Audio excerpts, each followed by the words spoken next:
Qui dovevi pagarla prima. E queste pagavano, come IVA, sì, già che non lo so, purtroppo. Poi arrivavano gli emissari dei signori, e anche lì queste gli toccava pagare. E paga una volta, paga due, paga tre, arrivava la volta che queste non ne potevano più, e allora iniziava una rivolta che aveva un andamento magico rituale, perché queste riprendevano i gesti ancestrali, per cui la prima parte che tagliavano era costituita dalle parti tonde che infilavano sulle picche e facevano ballare. Poi spesso c'erano atti di cannibalismo rituale. Sì. Poi rivoltavano queste grandi pentole e cominciavano scusate, cominciavano a battere. Erano quelli che i cronisti definivano gli enormi tamburi rombanti che terrorizzavano preti, borghesi e nobili, perché quel rumore era il segnale che chiamava gli uomini, perché veniva chiaramente ripetuto di valle in valle. E quindi questi sapevano che quando sentivano quel suono dovevano smettere di fare qualunque cosa, perché era iniziata la festa. E poi certo, c'era il mondo, perché la jacquerie implicava la distruzione e l'uccisione di tutti, uomini, donne, bambini, e l'incendio di qualunque cosa. Tanto per capirci, l'ultima grande rivolta contadina fu la rivolta dei rustici, che coinvolse il Tirolo del Sud, il Tirolo del Nord e l'Engadina.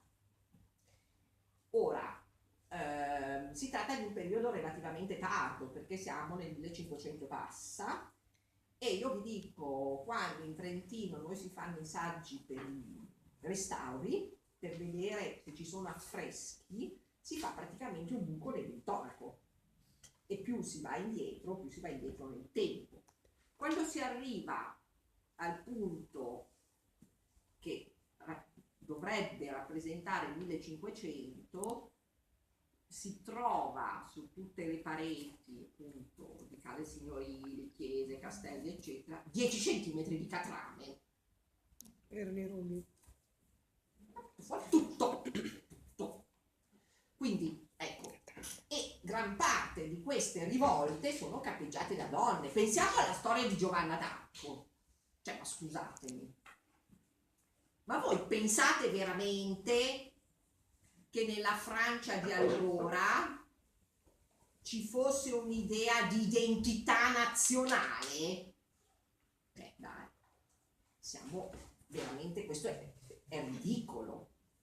Ma scusatemi un'altra cosa, ma voi pensate che della gente sana di mente si mette a seguire una ragazza di 16 anni che dice di vedere la Madonna? No, vabbè, cioè, scusatemi, ma questo è un insulto. Vabbè che i contadini sono considerati arretrati e poco intelligenti, però questo è veramente un insulto. Cioè, è ridicolo che decine di migliaia di persone decidano di abbandonare il lavoro che gli dà da mangiare e decidano di rischiare la propria pelle per seguire una di 16 anni che dice di vedere la Madonna. Cioè, dai! E per combattere per un'identità nazionale che non sanno neanche cosa sia. Cioè, dai! Questo è ridicolo. È chiaro che la storia di Giovanna d'Arco nasconde un grande movimento di rivolta sociale, evidente, perché sennò questi sarebbero tutti folli, cioè decine di migliaia di folli. Ecco, quindi noi abbiamo Beh, la storia di Giovanna d'Arco la conosciamo bene, la storia di Margherita di Dolcino la conosciamo bene, però spesso per ricostruire la storia di queste rivolte, che sono molto taciute, perché ovviamente noi dobbiamo riferirci ad una categoria di onorati professionisti che per ogni prestazione staccano parcella. E chi sono questi? Sono i boia. Per cui noi troviamo negli archivi notarili, che sono l'altro luogo dove si deve andare a cercare, delle parcelle con scritto 50 mani che hanno giurato tagliate, 30 roghi e 50 supplizi. È evidente che in quel posto lì è successo qualcosa e quindi lì comincia ad indagare utilizzando anche, questa è la terza fonte importante, tutto ciò che noi chiamiamo memoria orale, perché fatti del genere sono rimasti nella memoria, magari a livello leggendario, però quella delle streghe è una ferita che non si è mai sanata, mai. Ecco. E quindi noi per ricostruire questa storia dobbiamo fare un lavoro a puzzle, quindi mettere assieme tutte queste fonti, no, e ricostruire pian piano tutta questa vicenda. Ed è un lavoro ancora in gran parte da fare, perché tutta questa storia è in gran parte ancora taciuta e sconosciuta. E da qui si riesce a capire che le streghe rappresentano un grande movimento di rivolta e anche tante altre cose. Le streghe hanno, quelle che chiamano streghe chiaramente, un'altra religione completamente estranea al cristianesimo, nel senso che le prime testimonianze, i primi processi, perché poi l'Inquisizione elabora un cliché per cui tu devi confessare quel che dicono loro a suon di torture, no? Ma per esempio nei primi processi noi abbiamo delle testimonianze, diciamo, attendibili da tarare chiaramente, però questo con tutte le fonti orali. E cosa ci raccontano? Ci dicono che loro avevano una divinità femmina. Questo vabbè, per la Chiesa era una roba, un dio femmina non era concepibile, che chiamavano la signora o la signora del gioco.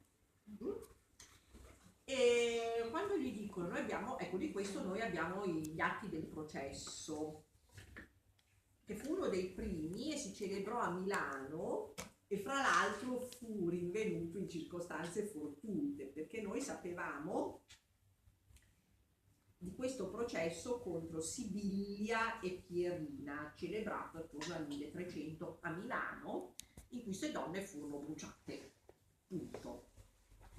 Ma non c'erano gli atti del processo, quindi noi sapevamo che alla fine dell'Ottocento successe una cosa stranissima, perché questo prevosto, quindi questo prete, dichiarò di essere andato dal pizzicagnolo, dove il pizzicagnolo era l'antica gastronomia, l'antica friggitoria, dove la gente andava a comprare da mangiare, no? Perché nelle case di povera gente non si poteva cucinare, perché le stufe non c'erano ancora. Questo va dal pizzicagnolo e va a comprare qualcosa da mangiare, probabilmente la mostarda, che non so se avete presente cos'è la mostarda, e questi gli danno la mostarda avvolta, secondo lui, nelle pergamene scritte nel 1300. La carta non c'è ancora, sono stupendo. Questo questo si accorge che sono pergamene scritte e va da questi, si fa dare tutto il pacco di pergamene e scopre gli atti del processo contro Sibilia e Pierina. Ovviamente sta roba fa ridere anche i polli. Beh, è chiaro, perché prima di tutto, se qualcuno qua ha mai maneggiato la pergamena, sa bene che non è facilmente, come dire, piegabile, ecco, per metterci dentro, ovvero la mostarda. Perché no? Voglio dire, qua siamo al delirio, perché la pergamena è dura.